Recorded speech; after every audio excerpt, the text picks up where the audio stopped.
Good evening, everybody. Welcome to our Q&A for God's Own Country. I'm Kate Muir, film critic. I'd like you to welcome director Francis Lee and actor Josh O'Connor.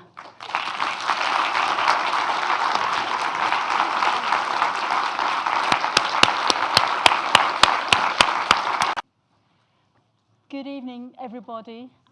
Welcome to our Q&A for God's Own Country. I'm Kate Muir, film critic. I'd like you to welcome director Francis Lee and actor Josh O'Connor.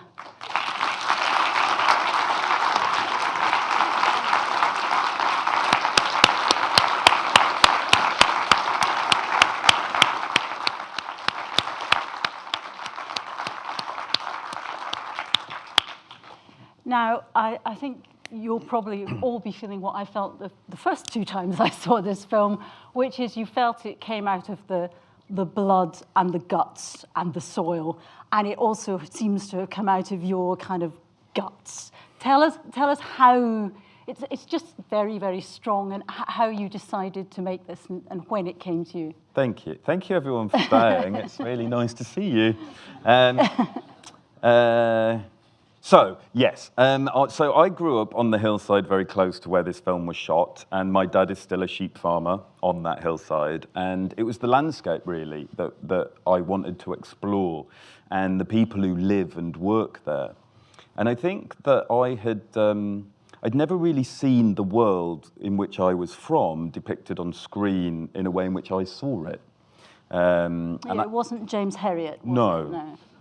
No, it was a little bit cold and wet and a little bit miserable. And there was just something about this landscape that, in the same sense, felt incredibly freeing and wild and creative, but also incredibly difficult and problematic and brutal.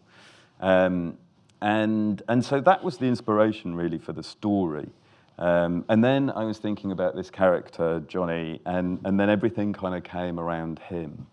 I guess I was also, thinking at the time about the hardest thing I'd ever had to do in my life, which was falling in love, and how difficult that can be to make yourself vulnerable enough to love and be loved and accept intimacy. And so all those things kind of collided, and that's where this came from. Now, Josh, tell us, you auditioned, were you working, because you're in the Durrells, aren't you? So were you in Greece when you auditioned for this and sent in a tape? I was shooting the Durrells. Yeah. We shoot sort of on location in Corfu, and then we come back to London and shoot the interiors in Ealing Studios. So I was in Ealing and got this screenplay through, and honestly, probably the 100% the best screenplay I'd read. So I fell in love with it immediately and kind of had this immediate affection for Johnny from the off, and that's hard because he doesn't give too much at the beginning to kind of to grasp onto. You can say that. No, but I think in the sense that I think he is struggling with the farm and emotionally, and that came through in this unbelievably detailed screenplay. So to then follow that and see this arc that is so rare for an actor to actually have an opportunity to play that unbelievable arc, to go from this character at the beginning of the film to a character at the end that isn't totally transformed, but that is taking the first steps into a potential transformation. And I loved that, and I loved the idea. I know Francis loves this, but I love the idea of the hopefulness of the ending of the film. So that was when I first read it and sent a tape to Francis. Who thought, you thought it was from Yorkshire, didn't you? I did, yeah. I got this tape, and I remember watching it, and I was really drawn to Josh to begin with, because I really like his ears. And then I saw his hands, and he had these show your hands, Josh. He's got like really massive hands, and I thought, oh, they're manual workers' hands. And then I was convinced he was from the north, because I didn't know Josh or his work, and so I was convinced he was from the north somewhere. I couldn't put my finger on where. And then he delivered this really beautiful, emotionally repressed, difficult reading. And my only reservation was I was a bit like, oh, maybe he's a bit going to be difficult. There's something going on inside him that I can't quite put my finger on. Anyway, so I met him. He was then available, and he came to meet me, and I was really shocked because, you know, Josh is like the total antithesis of this character. He's like a beautiful, funny, open, you know, lovely, posh boy from Cheltenham Spa. But very quickly, when we started to work together in the room, I realised he has this incredible, rare gift as an actor where he can transform himself physically and emotionally, and that really turned me on. And once I'd explained to him we were going to, you know, work like for 3 months on the character before we would get to the shoot, everything in the film, almost everything in the film would be for real, and you know, he would have to go and work on a farm for weeks to learn how to birth lambs and put his hand up inside a cow and build dry stone walls and all of that kind of thing. And he was so excited by that prospect. He was absolutely perfect. Because when you see it on screen and you see how sort of cold your nose is and the breath and the raw red hands. And it turns out that all that suffering was in fact true, isn't it? I mean, you know, workers' rights on set, I'd be worried about. Well, tell us a bit about that. That was a bit when you were ill.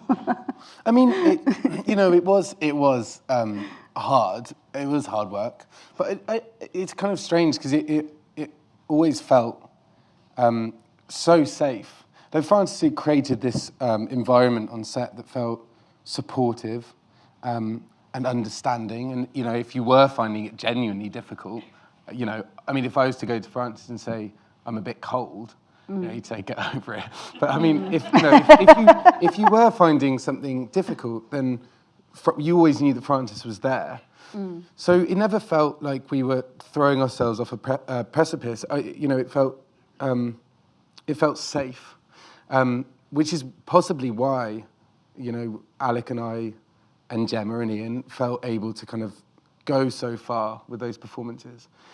On top of that, you know, the process leading up to day one of the shoot was lengthy. You know, Francis and I met for coffee and would call on the phone, almost every day in the lead up. And then I worked on a farm for 2 weeks before the farm we filmed on. And so actually, by the time that I was doing, you know, full shifts on a farm for 2 weeks, you know, being on a film set is pretty sweet. So, yeah, it never felt too much of a struggle. Yeah. Now, one of the things I actually was reading about this, and you mentioned that you make a book. You had made a book which included smells of the farm in the book and pictures. And could you tell us a bit, because that's really deep mining directing going on here. What is that? I guess for me, you know, what I love about cinema is when you go into a dark room like this with other people and you turn your phone off and the film starts and you go on that journey. And I love it when it feels immersive, when it feels like you can almost feel the cold or you can smell it. You can, you know, there's a texture to it. And I couldn't find the words to describe that to people when I was talking about this film. So I created, I guess, like a scrapbook with images, with smells, with sounds, with textures and stuff. And so I could go and go, well, you know, this is what it will feel like, you know, and there would be like... What were the smells? The smells would be dank, generally, damp, dark, you know, kind of that lanolin you get in sheep when they get wet. There's wood burn. You gave me that incense stick. Yeah, like the smell of wood burning, all that kind of thing. But just because I think that all of those we operate on those senses when we watch film and we key into it, and I wanted to try and translate that to other people, so everybody knew what kind of film we were going to be making. This is a question for both of you. Obviously, you've been to, you know, Sundance, Berlin, Edinburgh. This film's gone everywhere, all the festivals. What was the reaction of the audience to your portrayal of homosexuality down on the farm? I mean, because in a way it's very normal in a sense that, you know, that's part of his life when the film starts. It's not like some big coming out deal, but he comes out from within himself, but it's not necessarily what the obvious thing would be. No, I guess, you know, again, the film isn't autobiographical. I mean, my family would have a fit if they thought that was them started. So it's not autobiographical, but it is personal. And issues around sexuality had never been an issue. Like, in the community where I grew up on that hillside, it was just like, well, whatever, get on with it. You know, that was about as much interest as they paid, which was very disappointing. So I wanted this very much to be not about sexuality, but about a lad who needs to open up to love and be loved and to accept intimacy and pleasure. And I think audiences have responded incredibly positively to that. And we have been all around the world. And I guess, you know, when we go to a country with the film, like when we premiered it in Romania, and they're going through an interesting time where there's I think it's a right-wing Christian party is trying to change the Romanian constitution, because at the moment in Romania, in the constitution, it says marriage is between two persons, and they're trying to change it to make it between a man and a woman. And so this film took on a lot more significance in a country like that, and they got behind it, and they felt therefore it was a film they really wanted to celebrate. And I think that's kind of been the message everywhere we've been, is that I think that people just see it as a story about two people. Yeah. And you know, if we're lucky enough, most of us, I guess, have fallen in love, or unlucky enough to have our hearts broken or whatever, you know. Yeah, no, it's incredibly moving.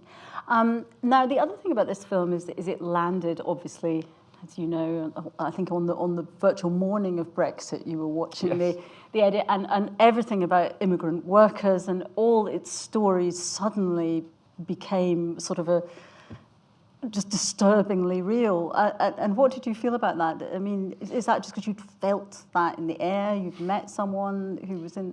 Yeah, so I used to be an actor. I don't know if I was ever particularly good as an actor, but I was lucky, so I did work. But when I made my first short film about, I guess, 6 or 7 years ago, that was when I decided I didn't want to do the acting anymore, and I was going to be confident and, you know, state I'm going to make films. So I gave up acting, and I got a job in like a salvage yard. Like a scrap yard, a salvage yard. And one of the guys I worked with was from Romania, and we became very good friends. And he moved to this country, like lots of other people, for more opportunity for him and his wife. And I was really shocked and ashamed of his experience of coming to this country to work.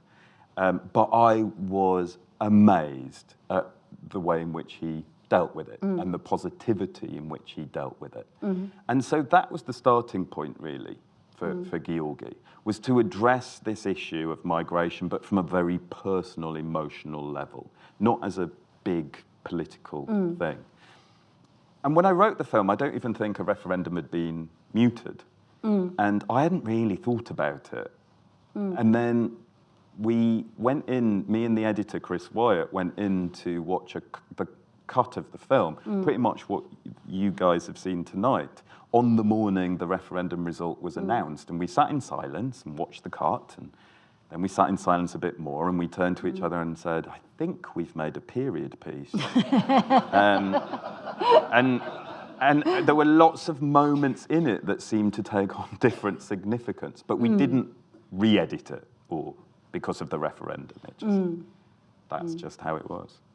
Josh, what's the difference between working with Francis and working with a normal director? Normal.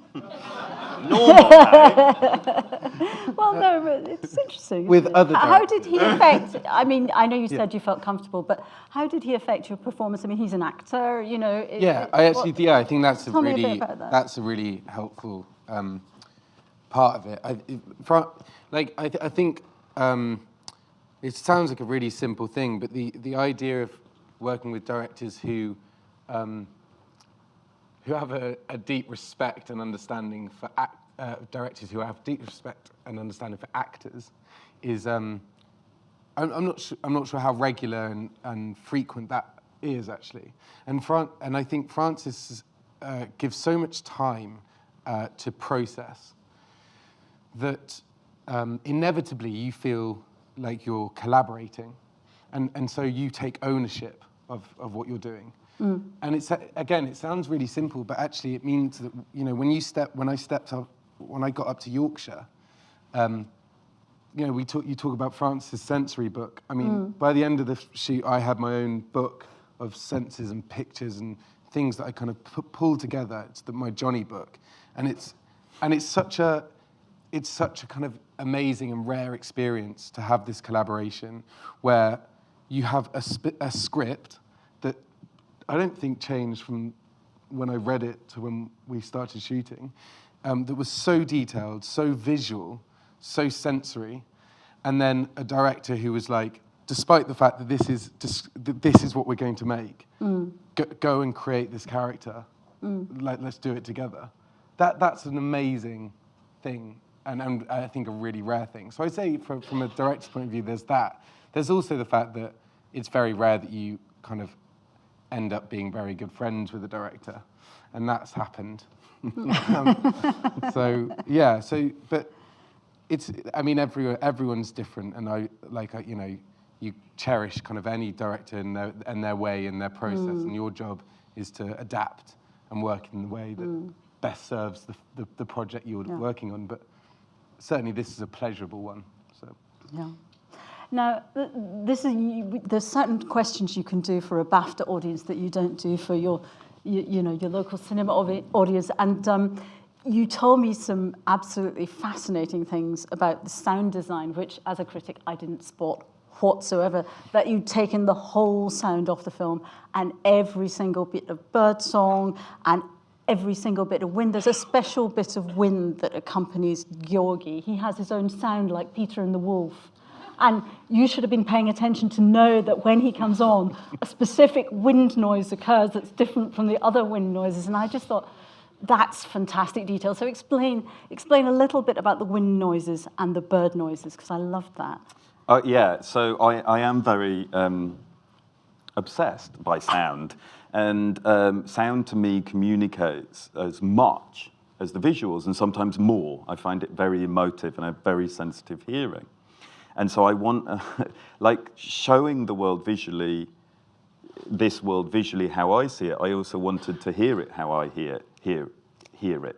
But I wanted to orchestrate the sound. So as Kate says, we took all the sound off it and then rebuilt it. And I sent the sound designer, Anna Burtmark, up to Yorkshire and got her recording hours and hours of atmospheres, different winds, different birds, the interiors, doors closing, doors opening, the interiors of the Land Rover, everything. And then in the edit, Chris Wyatt, the editor, and myself we had this huge bank of sound we could play with. And I knew I didn't want music, really. I wanted very little music. I wanted the sound to be the soundscape. And I wanted to build layers in with that and metaphors. And so, as you say, Georgi arrives and he brings a very specific wind sound with him. And every time you see him, that wind will be there. And then when he leaves that wind sound to remind Johnny, a little bit like a chorus, if you like, a Greek chorus of what's gone. There's a hole there.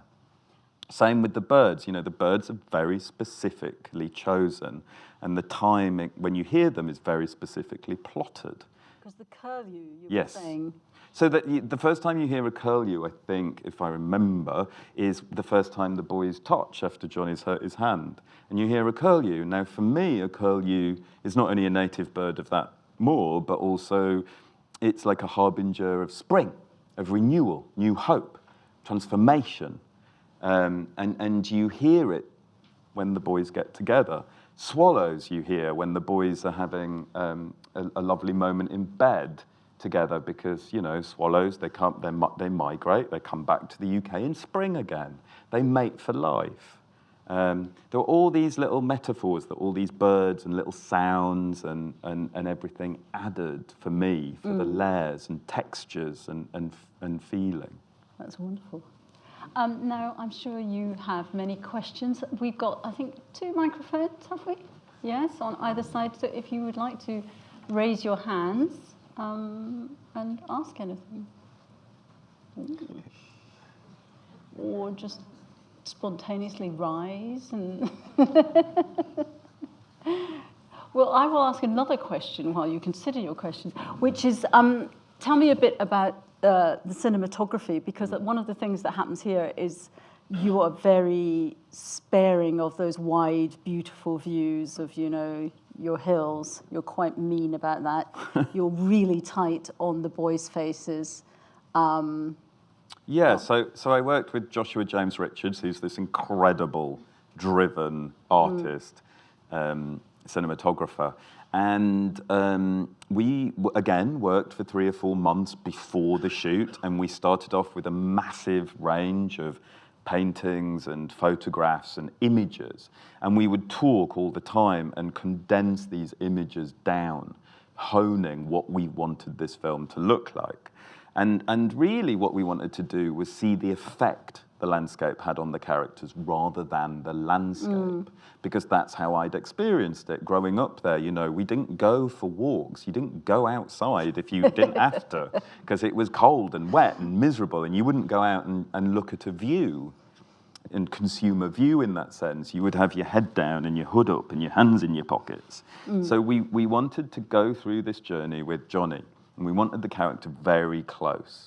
How did that feel, Josh, when you were constantly Yeah, framed? again, it's, I think, credit to Francis and Joshua for we had, you know, obviously for me the relationship in this story is Georgie and Johnny, but for me as an actor, the relationship of this film was between Alec, obviously Francis, Alec, I, and Joshua. I mean, the camera was the third person in this relationship, Right. and so you kind of within.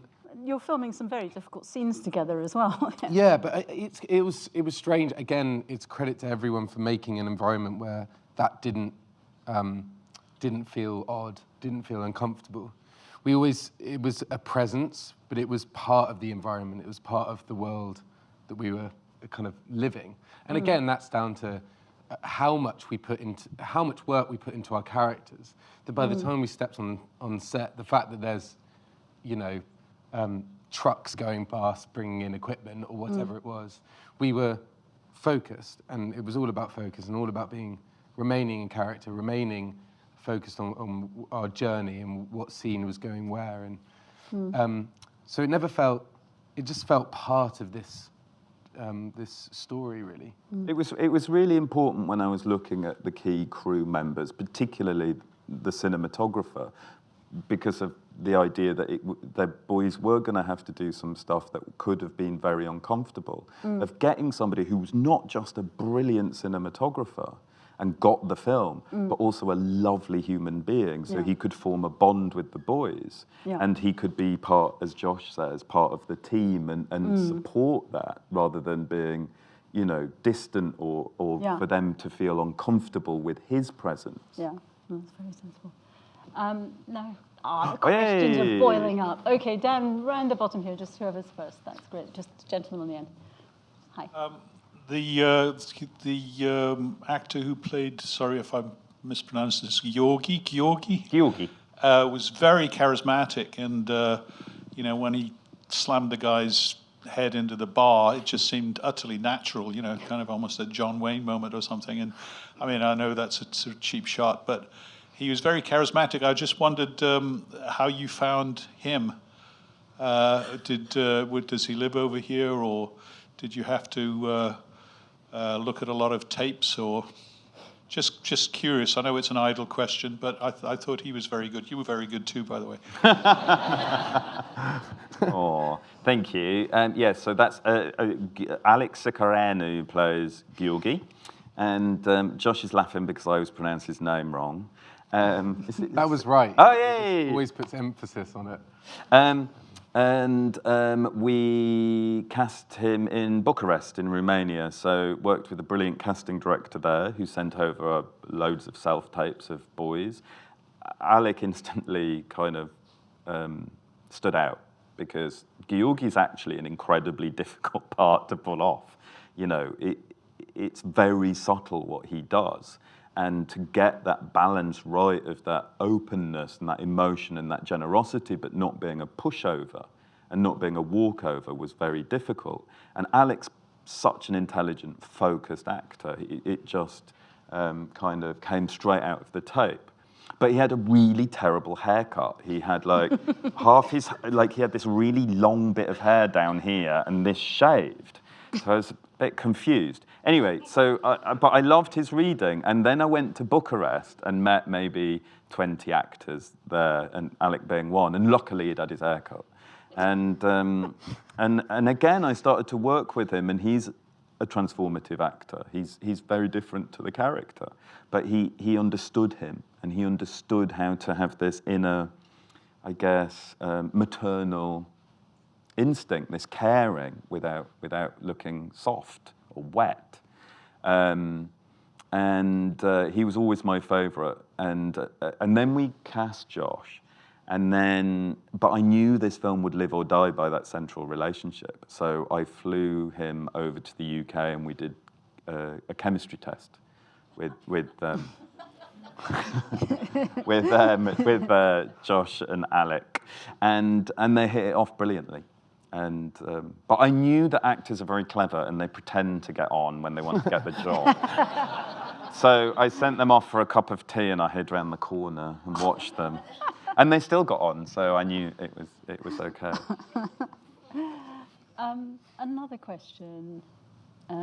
Gentleman in the middle here. Thank you very much. Thank you very much. It's a wonderful film and great performances. You were talking about cinematography, and I wondered whether, because that lovely arc of the characters that you were talking about, whether you had what a lot of people who would be shooting feature films would consider a luxury of shooting chronologically. Yeah. I shot chronologically for a number of reasons, really. Firstly, to help the relationship, because I saw each of these scenes as building blocks. You know, one very much impacted on the next in that relationship. It also gave me this brilliant opportunity to keep the boys apart at the beginning. So when they first meet on screen is kind of the first time they've really kind of worked together, because I kept them apart, they live separately. And I wanted to get that extra nervousness, that little layer of nervousness that they would bring as actors to inform those characters as well. And then once the two boys started off in their relationship and it was all going really well, I moved them into the same house together and they built this beautiful friendship. And so that translated onto screen as well. And then when Georgi leaves, I sent Alec on a holiday to London and Josh was left on his own and was sad and missed his friend. And so when he saw him again, he was happy. But it also, I wanted that light shift for going from late winter into early spring. And I wanted to see that very subtle shift throughout the film and those tiny little green buds starting to come on the trees and, you know, that slight difference. And so it was a real luxury to shoot chronologically, but I think for this film was really helped, you know, on many, many levels. Just to follow that up slightly, is that you've thought about so many things in it and in the production, where you got the finance for the luxury of that. Yes, we were funded by the BFI primarily, It wasn't a huge budget. It was, I guess they call it a, I'm looking to my producer, they call it a low budget film. Yes, so it was a low budget film. But because we did all the prep and everything, we were able to work very quickly, you know, in terms of the performances and the animal stuff actually, you know, was not, you know, when you see like the boys birthing lambs and all of that, that is the boys doing it. But we were working with, you know, the Yorkshire farming mafia through my dad. So it actually made it very easy to work with the animals. But yeah, no, the BFI were incredible. They allowed me to make the film I wanted to make, which I couldn't have asked for more. Yeah. Thank you. Question there, just behind, or just grab it behind. That's it. I was just curious how long the schedule was and how you managed to eke out your money in that particular way. I'm assuming you worked with a tiny crew and that it was put together in a way that enabled you to do that over a period of time. Thank you. So it was a 6-week shoot. Again, it seems a luxury now, doesn't it? Anyway, it was a 6-week shoot. How did they eke out the money? I've no idea. I guess, yeah, don't know. But they did, and it worked, so that was lovely. Another question. Anyone on this side? The gentleman in the middle in the yellow T-shirt to make the microphone. No, not allowed to. You have to wait till you get the microphone. Thank you. It's a bit of a throwaway question, actually, but I'm inquiring about the pot noodles and whether... and how many did you have to eat? I think that this question should go to you, because you had to eat them. Yeah, pot noodles actually were, again, a lot of thought went into the pot noodles. Because you may have noticed that Johnny, when he gets his pot noodles, the water goes in and he eats. But the reality of a pot noodle is that you have to stir it, let it take in the water. So every take, I was crunching this sort of stale pot noodle. And Alec had the pleasure of waiting and eating a delicious pot noodle. No, yeah, I don't know what the background to that. I mean, it was practical. You know, when they go out to Top Fell, there's no luxury there. They've got a job to do, so pot noodles are probably the most sensible option, really. I have to say that he didn't eat that many of them because Josh and Alec are, again, incredible rare actors where most of this film is 1 or 2 takes. You know, I didn't shoot endlessly, so they didn't... Not that many pot noodles. No, I think often afterwards they would say, "Oh, can we please have a pot noodle properly?" We're hard on set, weren't it? Any more questions in the... I'm not seeing anyone. I have a question, which is, I keep sort of reading in the papers about the new British kind of country kitchen sink, which is Hope Dixon Leach's The Levelling. I haven't yet seen Clio Barnard's Dark River, but it's supposed to be fantastic. And so there's these kind of really tough, rural, beautiful dramas. Why do you think you've all exploded at once? I mean, I don't know, and obviously can't speak for Clio or Hope, but this is my world. This is where I'm from. This is where I live, and this was always going to be somewhere I wanted to explore and to do it in an authentic, I would like to say authentic, truthful way as I saw it. Yeah. And so, you know, that was just in my DNA. Now we've just got a last couple of questions, and I would like to ask you, Josh, what are you doing next? What sort of offers have you turned down since being in this film? You can tell us. Well, no, I'm filming. I actually came down from Glasgow this morning, so I've just started my next project up there. Can you tell us what that is? Yeah, I can now, I think. It's a film. It's called Only You. And it's myself and Laia Costa who did Victoria, yeah. And that kind of looks at a couple trying to conceive, and the struggles that go along with not being able to do that. So that's what I'm working on at the moment, and then yeah, I don't know where I'll go next. But yeah, it certainly this film has kind of opened up, I guess, opened me up to sort of projects that I've always wanted to do, and also opened me up to the idea, I guess, a concept of how I like to work as an actor, which was probably in there somewhere, but I guess working with people like Francis and Alec has allowed me to kind of, I guess, hone a method, I suppose, which is invaluable. Yeah. And what about you? Can you say what you might be doing next? Not massively. I am.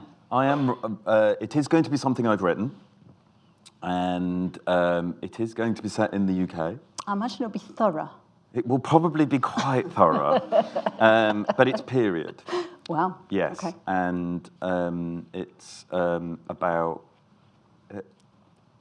It features no gentleman. Marvellous. And so, yes. Fantastic. Well, on that puzzling note, thank you very much, Francis and Joyce, for coming.